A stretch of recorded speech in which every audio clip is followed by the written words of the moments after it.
टॉर्सिन। चलो आज हम पढ़ने वाले हैं जिस टॉपिक को, उसका नाम है टॉरिसेली का प्रमेय। ठीक है, अब ये देखो इसका ये है बेटा, इतना जो कंप्लीट दिख रहा है ये क्या है, इसका डेफिनेशन है। ठीक है, डेफिनेशन ध्यान से पढ़ोगे तो समझ में आ जाएगा कि यहाँ पर इस जो डायग्राम दिख रहा है इस डायग्राम को क्या है। ठीक है, डेफिनेशन क्या लिखा हुआ है, किसी छिद्र से किसी द्रव का बहिस्राव वेग, बहिस्राव का मतलब पानी का अंदर से बाहर की ओर बहना। ठीक है, बहिस्राव यही होता है, मतलब इस छिद्र से क्या हो रहा है, पानी बाहर बढ़ के निकल रहा है ना, इसे ही बोलते हैं बहिस्राव वेग। मतलब बाहर में जो द्रव बह रहा है उसका वेग, वो क्या कहता है आपका बहिस्राव वेग। ठीक है, किसी छिद्र से किसी द्रव का बहिस्राव वेग उस वेग के बराबर होता है जिसे कोई वस्तु द्रव के स्वतंत्र पृष्ठ से छिद्र तक स्वतंत्रता पूर्वक गिरने से प्राप्त कर देता है। ठीक है, ये क्या कर रहा है, यहाँ पर जो द्रव है ये क्या कर रहा है, यहाँ से बह रहा है बाहर की ओर। ठीक है, तो इसका बहिस्राव वेग मतलब बाहर बहने वाले द्रव का बहिस्राव वेग उतना ही होगा जितना कि इस यहाँ से स्वतंत्र पृष्ठ जो दिख रहा है ऊपर इसके से, यहाँ से किसी वस्तु को छिद्र तक ट्रैवल करने में जितना वेग प्राप्त करेगा उतना ही वेग ये वाला जो द्रव है ना ये यहाँ से यहाँ तक जाने में प्राप्त करेगा। ठीक है, देखो यहाँ से जो ये पृष्ठ है आपका, ठीक है, तो पृष्ठ से यहाँ तक आने में जितना वेग वेलोसिटी इसको लगेगा ना, इस द्रव को यहाँ तक जाने में उतना ही वेलोसिटी लगेगा इक्वल। अब इसी पृष्ठ से अगर कोई वस्तु छोड़ता हूँ मैं, इसी पृष्ठ से इस वस्तु को P तक आने में जितना वेग प्राप्त होगा ना, ठीक है, उतना ही वेग किसको मिलेगा, B से निकलने वाले पानी को यहाँ तक जाने में प्राप्त से बैलेंस।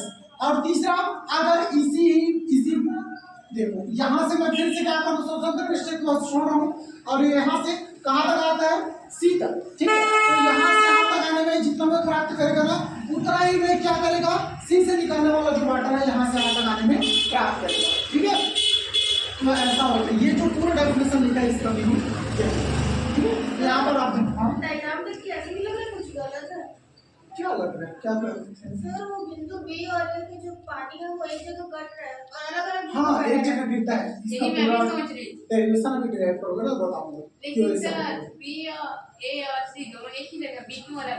हाँ बी क्यों अलग होता है, देखो इसका रीजन रहता है बेटा, जैसे कि क्या होता है जो पानी यहाँ से सेंटर से गिरता है ना ये मैक्सिमम दूरी प्राप्त करता है। ठीक है, अगर एक बॉटल लोगे उसमें आप 3 जगह छेद कर दो, डिफरेंट जगह। ठीक है, एक बॉटल ठीक है अलग अलग जगह पे छेद कर दो, नीचे का छेद का पानी होता है ना इसमें दाब अधिक होता है। ठीक है, ये ज्यादा दूरी प्राप्त करना चाहता है लेकिन ये इसको इतना डिस्टेंस नहीं मिल पाता, यहाँ से गिर रहा है तो इसको इतना एलिवेशन नहीं मिल पाता है कि यहाँ तक प्रेशर मार के बाहर निकल पाता है। ठीक है, इसमें दाब बहुत ज्यादा रहता है, प्रेशर से निकलता है लेकिन ज्यादा दूरी नहीं मिलने की वजह से क्या होता है यही पे गिर जाता है। अब ऊपर के पानी की बात करते हैं, ऊपर का पानी क्या होता है, यहाँ से जब गिरना शुरू होता है ना, ठीक है, तो इसमें क्या होता है, इसमें दाब सबसे कम होता है। क्यों दाब कम होता है आपको पता होगा, जैसे जैसे गहराई में आते जाते हैं दाब क्या होता है, बढ़ते जाता है। बांध के पानी में भी सेम कंडीशन होता है, जैसे जैसे गहराई में आते जाते हैं दाब का मान क्या होता है बेटा, बढ़ते जाता है। मतलब तली में दाब सबसे अधिक होता है लेकिन ऊंचाई में दाब क्या होता है, कम होता है। तो आप खुद सोचो यहाँ से जो पानी निकलेगा, ठीक है, इसमें दाब कम है तो इसका वेग क्या होगा, कम नहीं होगा, कम वेग से गिरेगा पानी। अब यहाँ से गिर रहा है पानी तो मुझे बताओ इसमें दाब कम है तो सीधी सी बात है दूर न जाके कहाँ पे गिरेगा, पास में गिरेगा। ठीक है, लेकिन एज कंपेरिजन अब सेंटर वाले की बात करें ना तो सेंटर वाले में क्या होता है बेटा, इसको नीचे से हाइट भी बहुत मिलता है और ऊपर की अपेक्षा प्रेशर भी ज्यादा मिलता है, ऊपर की अपेक्षा प्रेशर भी ज्यादा मिलता है। तो हाइट भी ज्यादा मिल रहा है, यहाँ से यहाँ तक ऊंचाई ज्यादा है ना इसका, और ऊपर से क्या हो रहा है प्रेशर भी थोड़ा सा ज्यादा मिल रहा है, इस वजह से और अधिक दूरी तय करता है। ठीक है, यही सब बच्चों के माइंड में यही आता है कि सर नीचे वाले को प्रेशर ज्यादा है तो नीचे वाले को ज्यादा दूरी मिलना चाहिए, ऐसा होता है ना, लेकिन इतना एलिवेशन नहीं मिलता है बेटा, एलिवेशन न मिलने का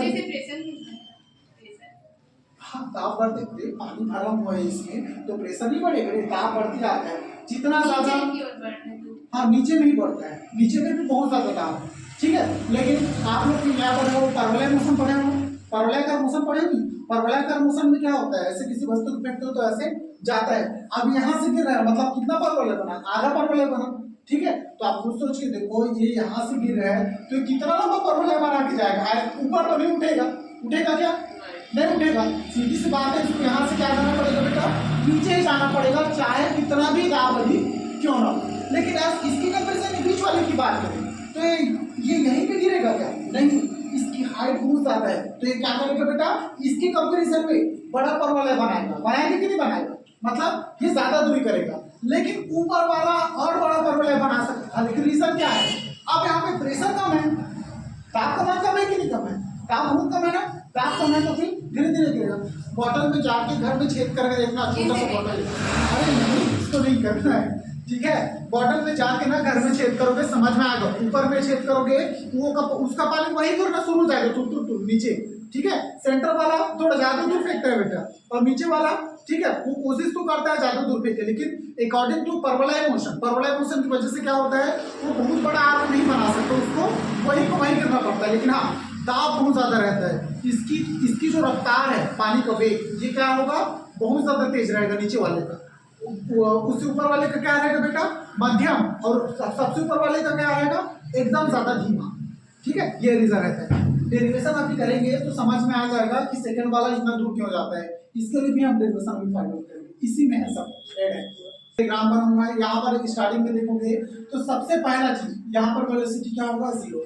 अगर कोई भी चीज मैं यहाँ से इसको छोड़ता हूँ नीचे आने के लिए, मतलब यहाँ पर क्या होगा, इस कंडीशन में दाब अधिक है, मतलब यहाँ पर वेलोसिटी क्या है बेटा, 0 आएगा। यहाँ से भी पानी बाहर है क्या, नहीं, फर्स्ट कंडीशन में 0 रहेगा, ठीक है। और ये बाकी कंडीशन ये डायग्राम के साथ साथ मैं समझाऊंगी क्या होगा।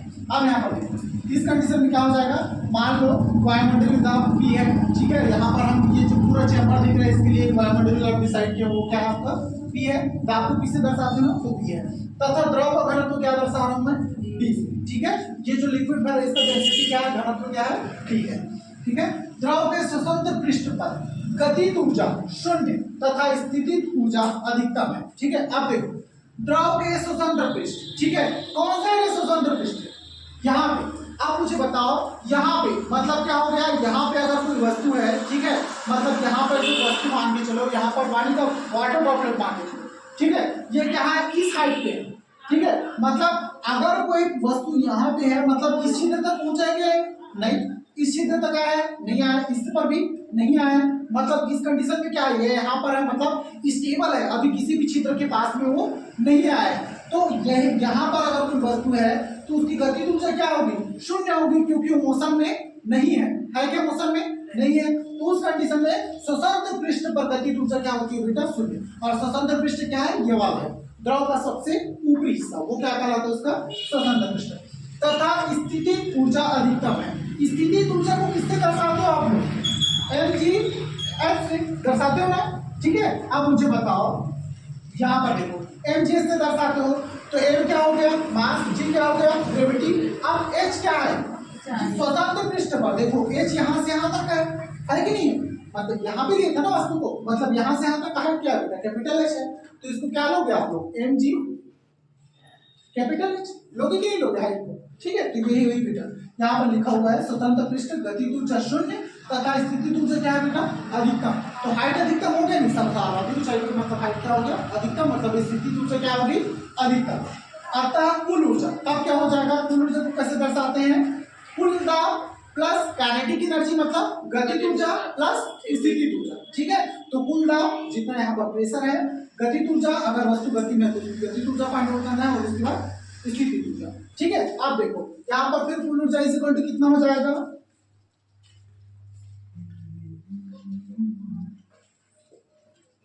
चलो कुल ऊर्जा, दाब है आपके पास T, गतिज ऊर्जा क्या है आपके पास 0, ठीक है। तो यहाँ पर क्या लिखोगे 0। स्थिति ऊर्जा क्या है आपके पास, पोटेंशियल एनर्जी m g और क्या है बेटा, कैपिटल H। चलो ये 0 तो हट गया, तो कितना हुआ P plus mg capital H, ये हो गया बेटा आपका कैपिटल H। अभी बताना स्वतंत्र पृष्ठ पर मतलब सर्वाधिक ऊंचाई पर है अगर कोई वस्तु, तो यहाँ से यहाँ तक हाइट कितना है, कैपिटल H है कि नहीं, अभी यहाँ पर है, अभी थोड़ी देर में खसक के यहाँ पे आएगा, ए पर भी आएगा, तो ए पर भी कैलकुलेट अलग-अलग डायग्राम बनाना है, इसमें समझ में आ रहा नहीं, अच्छा लग रहा है। हाँ, 4-5 डायग्राम बनाएंगे तो ज्यादा हो जाएगा, यही है, ऐसे ही एक्सप्लेन करना पड़ेगा। यहाँ से पानी कहाँ जा रहा है, वो दोनों को पानी नीचे आ रहा है, यही है, यहाँ ये H लिख कर मैं यहाँ पे भी लिख सकता, लेकिन फिर कचरा हो जाएगा, इस वजह से इसको इस साइड लिखा हूँ, ठीक है। मैक्सिमम हाइट है बेटा स्वतंत्र पृष्ठ, स्वतंत्र पृष्ठ का मतलब समझते हो, स्वतंत्र पृष्ठ मतलब सबसे ऊपरी हिस्सा जहां पर किसी भी प्रकार का कोई भी प्रेशर नहीं है, उस वाले हिस्से को क्या बोलते हैं, स्वतंत्र पृष्ठ। यहाँ तक भरोगे इसमें पानी पूरा, ठीक है। उस कंडीशन में बोल रहे फार्मूला लिखा वो mgh। इक्वेशन नंबर 1 तो डी आएगा बेटा, ठीक है। घनत्व के पहले फॉर्मूले में भी वही था। हाँ, इसका डी लेना पड़ेगा, डी वो तो द्रव्यमान है तो कैसे घनत्व अरे हो तो गया अभी से? हाँ, इसमें लेते हैं बेटा। यहाँ पर क्या होता है, पानी के द्रव्यमान का खेल नहीं है, यहाँ पर वाटर के डेंसिटी का पूरा खेल है।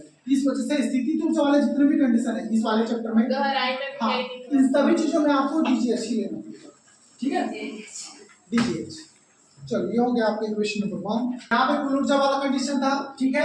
तो आपके पास दाब है तो दाब था, काइनेटिक एनर्जी क्या थी आपकी 0 थी, और पोटेंशियल एनर्जी क्या था बेटा यहाँ पर dgh, ठीक है। ये क्या हो गया था आपको इक्वेशन नंबर 1। अब देखो अतः छिद्र ए पर कुल ऊर्जा, पहले की कंडीशन में आपकी जो वस्तु थी यहाँ पर थी, तो आपकी कंडीशन में निकाले, इक्वेशन नंबर आपको 1 मिल गया। अब क्या होगा, ये यहाँ से खसक के कहाँ पर आ गई, छिद्र ए पर आ गई। तो आपकी कंडीशन में देखो छिद्र ए पर भी क्या हो जाएगा, दाब तो वही रहेगा, प्रेशर वही रहेगा ना, P मतलब दाब सब जगह क्या होता है एक समान। उसके बाद देखो क्या होगा, उसके बाद यहाँ पर काइनेटिक एनर्जी गतिज ऊर्जा क्या हो जाएगी, गतिज ऊर्जा को किससे दर्शाते हो, हाफ mv स्क्वायर दर्शाते हो। m की जगह यहाँ पर क्या लिखे हम लोग d, ठीक है, और v की जगह वेलोसिटी वही है, तो हाफ mv स्क्वायर की जगह हाफ dv स्क्वायर हो गया, प्लस स्थिति ऊर्जा। आप देखो स्थिति ऊर्जा को क्या दर्शाते हो आप लोग mgh से, उसकी जगह क्या हो गया बेटा dg। अब h देखो हाइट, अब यहाँ पर देखो टोटल हाइट आपका क्या था, कैपिटल एस था। अब हाइट यहाँ से यहाँ तक आ गया ना, मतलब छिद्र ए में आ गए, तो कितना हाइट कम हो गया h, टोटल में कम हुआ ना, तो टोटल h था, ये छोटा h है तो इसमें घट नहीं जाएगा, क्या घटेगा, यहाँ पर कितना हो गया dg capital H minus small h। अब इसको सॉल्व करो, अतः प्रणाली के प्रमेय से। अब प्रणाली को प्रमेय पलट के देखोगे तो समझ में आ जाएगा कि जो अगर यहाँ पर क्या होता है, जो दो तरफ दाब होता है, दोनों तरफ का दाब को क्या होता है बेटा बैलेंस करते हैं, इधर वाला इक्वेशन और इधर वाला इक्वेशन, ठीक है। तो यहाँ पर क्या होता था, स्वतंत्र पृष्ठ पर जो दाब था वो और छिद्र ए पर जो दाब था वो, दोनों को क्या किया हम लोग इक्वली बैलेंस कर दिए। बर्नौली का प्रमेय पढ़ो, बर्नौली का प्रमेय पढ़ोगे तो पूरा समझ में आएगा। बर्नौली का प्रमेय क्या कहता है, क्या कहता है, कुछ याद है? हाँ हाँ किसी हाँ धारावाही रेखा में क्या होता है,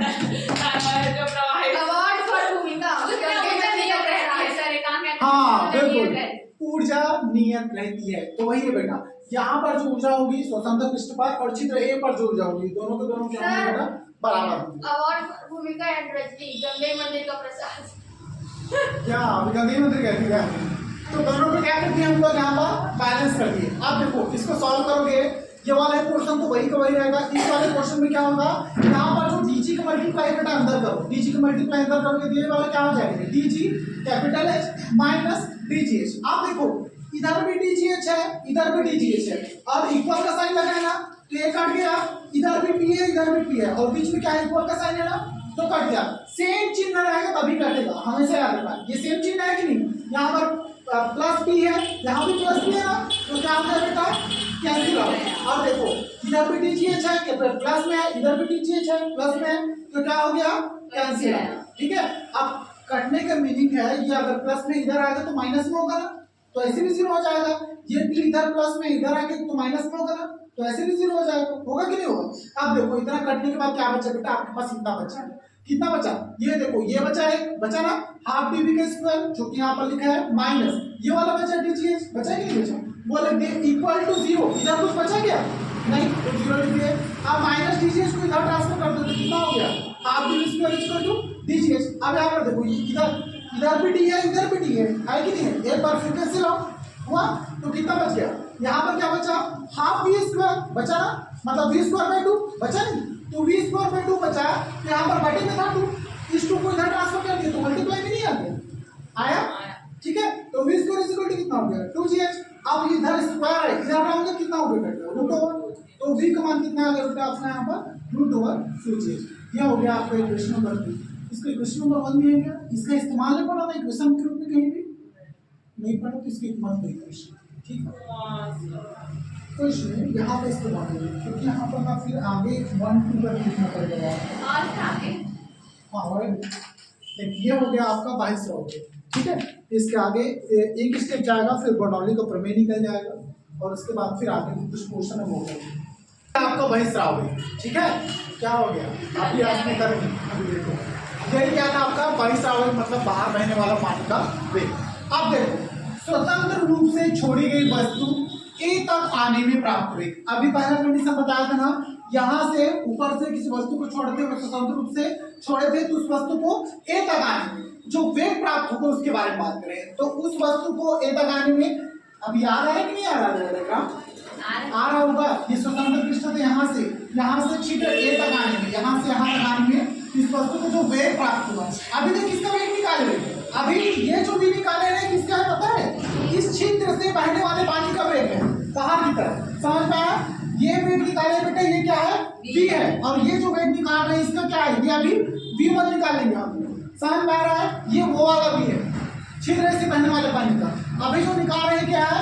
इस पृष्ठ से अगर किसी वस्तु को यहाँ से यहाँ तक लाने में जो वेग प्राप्त होता है ना, उसका वेग निकाल रहे हैं। ये वाला वेग क्या है?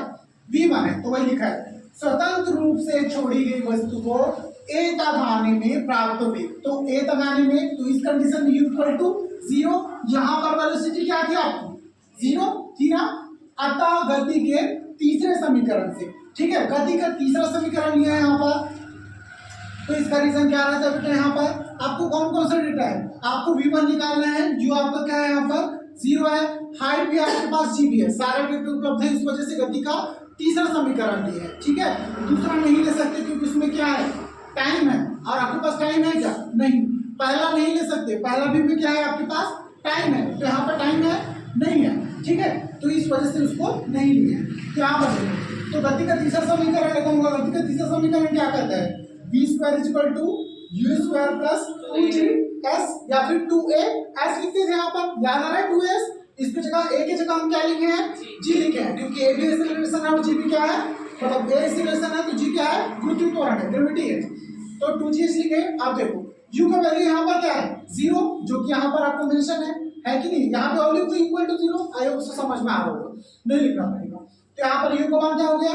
0 यहाँ से, ठीक है, क्योंकि यहाँ पर डायग्राम में आप ऊपर भी लिखे होंगे u इक्वल टू 0। लिखे हो ना सबके सब, बाद में कंफ्यूज नहीं होना, ठीक है। तो यहाँ पर इसका मान क्या हो गया? 0। तो v1 square is equal to कितना बन गया? 2gh। तो v1 इज इक्वल टू कितना हो गया? √2gh। आप देखो इक्वेशन नंबर 1 और इक्वेशन नंबर 2 एक जैसे दिख रहा है ना, ठीक है। ये v था और ये क्या है? v1 है। तब लिख सकता हूँ अतः समीकरण 1 और 2 से स्पष्ट है कि v1 इज इक्वल टू कितना होता है? v2 इज इक्वल टू कितना होगा बेटा? 2gh। और यही टॉर्सिली का प्रमेय है। और टॉर्सिली का प्रमेय ध्यान से पढ़ोगे तो इन्हीं चीजों के बारे में लिखा है। पूरा ध्यान से पढ़ोगे तो समझ में आ जाएगा, ठीक है। कि v1 equal to v1 he v2 ही लिखा है। मतलब कोई भी द्रव जो बहता है उसका बहिस्राव है किसी पृष्ठ से छोड़े गए वस्तु के बहिस्राव के बराबर होता है। तो ये v1 इक्वल टू v2, ठीक है।